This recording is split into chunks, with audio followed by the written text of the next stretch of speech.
As the world keeps turning, turning, I'm just watching, watching, waiting, and waiting for my turn to prove myself. I got a lot on my mind.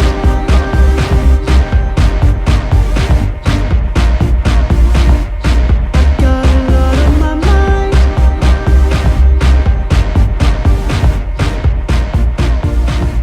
I got a lot on my mind. A lot on my mind is probably like I wouldn't say deep, but it's probably like one of the few songs that I actually had to take a risk in trying to be deep on. When the song came, I mean, it was very pop. The beat is a very pop kind of beat. It's very up tempo. It's thumping and whatnot, and a lot of eyebrows came when everybody was like, yo man, are you serious? You want to rap on this song? You want to do this song? Because people don't really know you like that. But I think it was more like I decided to take the approach and to take the theory that actually people don't know much about me anyway. So I felt I had like free reign, to actually do that. But at the same time, I think I wanted to change people's minds in terms of the music that I do. I really didn't want to find myself boxed with a certain kind of, hip hop or music, that I do. I wanted to actually have space, that even next time when I want to rap on Mafiki's on the corner, people can be like, okay, yeah, we've heard him rap on something like that, and he's allowed. And that song came with the chorus. Actually, it came with the chorus. The same way Do It Like I Can did. He brought that one with the chorus. He wrote it, and he pre-recorded it as a guide. And it was very, very specific to me, man. It was very, very significant to me because I was in a place where, I had dreams. I had a dream to just be this rapper, that everybody knew about and everybody recognized as a dope MC. And you can imagine if anybody ever considers, some of the stuff that I've gone through, and if you consider the trips that I've been through, musically, in terms of putting out mixtapes and putting out albums and getting on radio, doing this, doing that, doing this, doing that. You would pretty much kind of think back and think, oh, this was a dream, like nobody really saw this coming, like this guy, this Reason guy, that was almost like impossible. It's almost impossible because I think at some stage I found myself in a corner where I was one of those guys. I was a rapper's rapper, I was the rapper that hung out with other rappers and we rapped as a circle of other rappers, so the idea of actually becoming, an established artist that everybody knew and recognized was almost like, an idea in the back of my head that only came at night when I was sleeping, So I found myself in a position where I was like, I'm out here trying to be a star, but at the same time, life goes on, man. Your grandmother's sick, and you're out here trying to be a star. It literally is one of those situations where it was like, I was in a position where I was trying to become, and there was so many different things happening. So it was a song about just waiting. It really is a song about waiting, sitting back and just going through things, going through the motions by yourself. I did not have the luxury to have a lot of things going on or to be stagnant. I did not have the luxury to just be chilled and wait. You don't have the luxury of waiting, actually. When you're in a situation like that, you don't have the luxury of sitting down and not having a plan, So, but mind you, the song actually says I'm waiting for my turn to actually prove myself, and that's really what the song was saying. It was saying, with all these things that are happening, I just have that. There comes a time where you actually have to wait, whether you like it or not. Destiny does put you in a place where you actually have to wait, and you have to wait and see, if anything that you're doing is gonna work.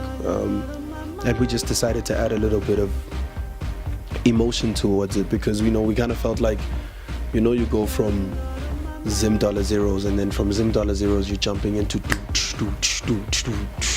it was like, yeah, we need to kind of like, kind of merge the two. And I then suggested to 37 that maybe he does an intro to it.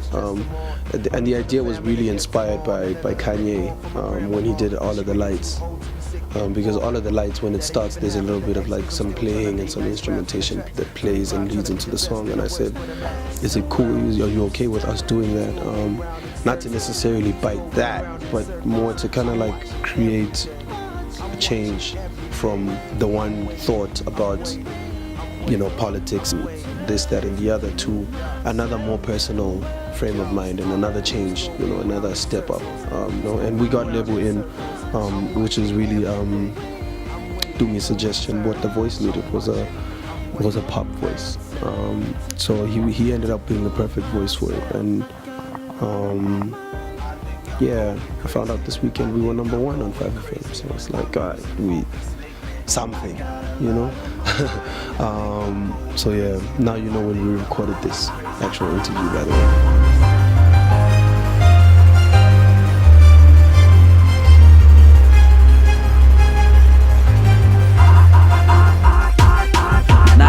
What happened to you? Don't Stop the Change was a very cool joint to plan for, you know, purely because, you know, at this stage I only had one Battle Cat beat. I came up to him and I was like, yo man, I really need a song. He said, yo, I've got this beat, but I'm not gonna play it for you because I know how excited you get with beats. So I'm gonna go home and finish it, and then I want to present it to you and Dumi at the same time. Because Dumi's role was to actually A&R the whole thing about, you know, where the beats come from, where the features are, you know, all that stuff. He was the guy that was actually behind the whole project. It was like, okay, cool, let's get some beats from this guy. And when we brought him in and he told us about this concept, you know, this concept turned out to actually be so relevant to all three of us. And the concept about Can't Stop the Change is really just like how it says, you know, you can't stop the change.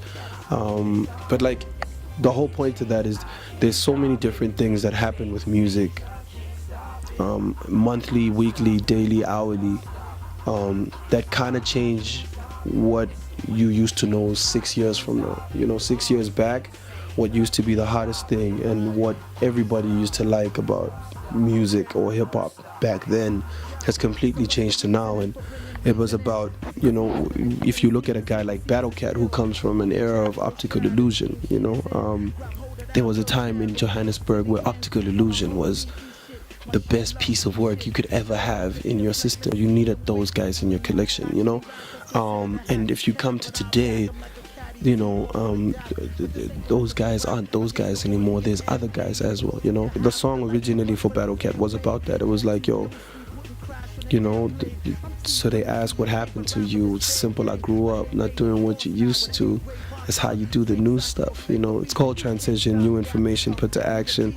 I can't let tradition enslave me into the past tense, you know. And the biggest change of this whole thing was the fact that Battle Cat gave me a beat with tat-tats on it. You know, we call him tat-tats because that tat-tat-tat-tat. I was like, Battle Cat just presented a beat with all these hi-hats. He presented a new age beat, you know. I asked Dumi to be on the song because I really wanted to document the coolest changes, I think, in my whole career, which is, you know, having the guy that really helped me start becoming a professional recording artist, you know, and actually having the guy that helped me become and show the world that I was a professional recording artist, and have them on one song speak about the changes that they've both gone through, you know.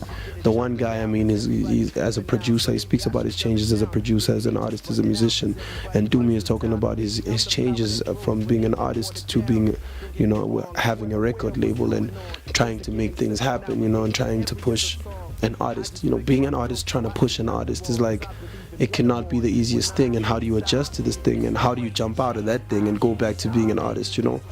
And me as well, it was like, yo dude, what are you gonna do? You know, like you're just perceived as this guy. How are you gonna survive in this world as well? So I thought it was a very significant song for all of us, which is why I invited both of them to actually be on it, you know?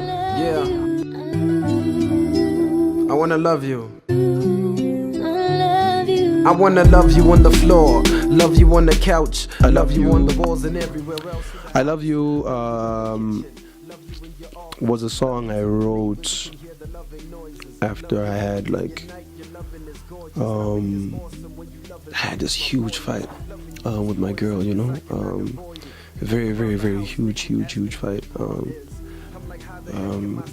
and you know, I'd always wanted to write a song where I was playing with the words, you know, love and fuck, and to kind of tell a story with that.